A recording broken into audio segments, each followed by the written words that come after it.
Hello friends. मैं इस video में कक्षा 9वीं वाले विद्यार्थियों को 6 नंबर वाले कुछ महत्वपूर्ण प्रश्न देने वाला हूं। इनको अच्छे से तैयार कर लेना, ये वार्षिक पेपर के लिए है।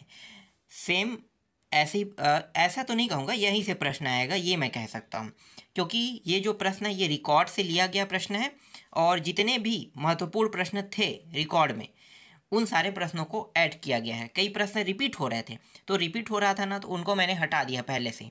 तो जो जो प्रश्न यहाँ पे आपको देखने को मिलेगा, इन सब की क्या करना है, आपको प्रैक्टिस कर लेना है। ये 6-6 नंबर वाला है ना, बड़े प्रश्न है, छोटे प्रश्न नहीं है।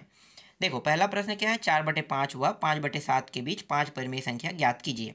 जब भी 5 परिमेय संख्या ज्ञात करते हैं तो क्या देखते हैं, पहले तो दोनों संख्याओं के हर को देखा जाता है। इसमें 5 दिया, इसमें 7 दिया है, बराबर नहीं है तो उसको बराबर करेंगे। फिर क्या करेंगे, 5 परिमेय संख्या का है मतलब एक बढ़ा के, ठीक है, 5 और 1 कितना होता है 6।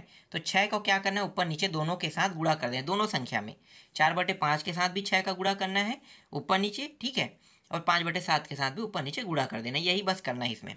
इसके बाद देखो यहाँ पे दूसरा है, यदि अंडर रूट के अंदर 5 प्लस अंडर रूट के अंदर 3 दिया है अपान अंडर रूट के अंदर 5 माइनस अंडर रूट के अंदर 3 दिया है, तो बराबर a plus B under root के अंदर 5 हो तो ए तथा बी का मान ज्ञात कीजिए। ये भी प्रश्न सरल है। करना क्या है, नीचे वाला जो मान दिया है under root 5 minus under root 3, ठीक है, सेम टू सेम ऐसे ही मानना, ऊपर नीचे दोनों में हर और अंश में गुणा कर देना, लेकिन प्लस में करना है। और प्लस में करने के बाद हल कर देना।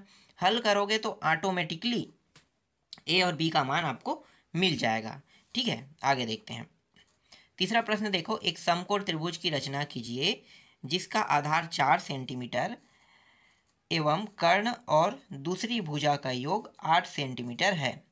तो ये प्रश्न देख लेना, ठीक है। आधार इन्होंने बता दिया है कि 4 सेंटीमीटर, लेकिन कर्ण और दूसरी भुजा मिला के 8 सेंटीमीटर है, ये बता रहा है। तो यहाँ पे क्या करना है, जब भी पाइथागोरस प्रमेय लगाओगे तो ये डायरेक्ट रख देना है, तो ये आ जाएगा। ठीक है, आगे देखो, एक 2 सेंटीमीटर त्रिज्या वाले वृत्त के अंतर्गत समचतुर्भुज ज्ञात कीजिए, कह रहा है। समचतुर्भुज ज्ञात करना है 2 सेंटीमीटर त्रिज्या वाले से, तो 2 सेंटीमीटर त्रिज्या ऊपर नीचे करोगे तो एक समचतुर्भुज प्राप्त हो जाएगा, ठीक है, अंदर में उसके। आगे देखते हैं, ये सारे प्रश्न इंपॉर्टेंट हैं, ठीक है। और मेरे हिसाब से जो आने वाले प्रश्न है ना, जैसे ये 5वां प्रश्न है, सेम टू सेम यही प्रश्न है ज़्यादातर आपको 6 नंबर में देखने को मिल सकता है, क्योंकि यही प्रश्न बार बार रिपीट हो रहा था, यही सब। तो देखो यहाँ भी ए और बी का मान निकालना है। 7वां में देखो, विमला और सरिता की आयु में 7:5 का अनुपात है, 4 वर्ष 50 उसकी आयु का अनुपात, 4 हो जाएगा, उसकी आयु ज्ञात कीजिए। 7वां में देखो, 2 सेंटीमीटर त्रिज्या वाले वृत्त के अंतर्गत समचतुर्भुज की रचना कीजिए। 8वां प्रश्न देखो, एक समांतर चतुर्भुज ए बी सी डी की रचना कीजिए यदि ए डी बराबर 4 सेंटीमीटर, ए बी बराबर 6 सेंटीमीटर, कोण ए 65 अंश है। तो ये आसानी से आप निकाल सकते हो इसे। यहाँ पे पहले ए डी और ए बी का मान दे दिया है, ठीक है, और समचतुर्भुज बोला है। चलो आगे देखते हैं। इसके बाद है यहाँ पे देखो 4 ये मैंने दोबारा ले दिया क्या, नहीं, यहाँ पे 7-7 दिया है, ठीक है, मान गलत दिया है, 4/7 और 5/7। तो क्या यहाँ पे आपको लघुत्तम निकालना पड़ेगा, नहीं, याद रखना, जब मान नीचे के बराबर हो तो दोनों मान हर बराबर हो तो सिर्फ क्या करना है, 5 में 1 बढ़ा के 6 से क्या करना, ऊपर नीचे गुणा कर देना, उत्तर ऑटोमेटिकली आ जाएगा। ठीक है, ज़्यादा दिमाग नहीं लगाना है। 10वां प्रश्न देखो, ए बी का मान निकालना है, ये इंपॉर्टेंट प्रश्न है, ठीक है तो सभी इंपॉर्टेंट, सबको देखना है।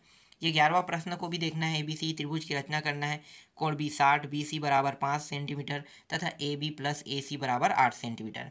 और 12वां देखो, एक 3 सेंटीमीटर त्रिज्या वाले वृत्त के अंतर्गत सम पंचभुज की रचना कीजिए तथा रचना के पद लिखिए, कह रहा है। 13वां प्रश्न देखते हैं, ठीक है, ये 13वां यहाँ पे तो क्रमांक नहीं डला है, चलो देख लेते हैं ऐसी। संख्या रेखा पर अपरिमेय संख्या √2 को दर्शाइए, कह रहा है। और ये जो है किसी त्रिभुज की किन्हीं दो भुजाओं के मध्य बिंदु को मिलाने वाली रेखा तीसरी भुजा के समांतर और उसकी आधी होती है, सिद्ध कीजिए। कुछ और प्रश्न हैं, देखो ये प्रश्न है 13वां में, देखो 13वां वाला प्रश्न एक सिद्ध करना है, मैंने इसे बताया भी था, बहुत आसान है, ठीक है। आगे देखो 14वां प्रश्न, देखो कुछ इस प्रकार से प्रश्न दिया है, सरल कीजिए, कह रहे हैं। बहुत बड़ा इसका उत्तर होगा। करना क्या है, नीचे के जो मान है उसको सबके साथ गुणा कर देना, लास्ट में अलग अलग करने के बाद ना समीकरण 1 समीकरण 2 समीकरण 3 लिखने के बाद तीनों को मिला देना, एक इसका जो उत्तर है वो प्राप्त हो जाएगा, ठीक है। 15 देखो सिद्ध कीजिए कि किसी चतुर्भुज के चारों अंतःकोणों का योग 360 होता है, सिद्ध करना है। यहाँ पे 16 में देखो एक समांतर चतुर्भुज ए बी सी डी की रचना की, जिसमें ए बी बराबर 4 सेंटीमीटर, ए डी बराबर 3 सेंटीमीटर और विकर्ण ए सी बराबर 4.5 सेंटीमीटर। और ये जो है 17-18 में मैं दिया, कुल जो प्रश्न आएगा 18 तक क्या आएगा, तो डायरेक्ट मैंने 17-18 में ले दिया है। ठीक है, इन प्रश्नों को देख लो। यहाँ पे बनाना क्या है, सरल कीजिए कह रहा है, यहाँ पे सिद्ध कीजिए क्या है, ये प्रश्न है। और समांतर चतुर्भुज के विकर्ण एक दूसरे को समद्विभाजित करते हैं, सिद्ध कीजिए। और एक समचतुर्भुज की रचना कीजिए जिनके दो विकर्ण क्रमशः 4:5 सेंटीमीटर व 6 सेंटीमीटर है। तो इस तरह से जितने इम्पॉर्टेंट प्रश्न हैं और जो एग्जाम में आ सकते हैं वो सारे प्रश्न मैंने 6 नंबर में आपको बता दिया। और प्रश्न नहीं है मेरे पास, बस इतने ही प्रश्नों को आपको देखना है।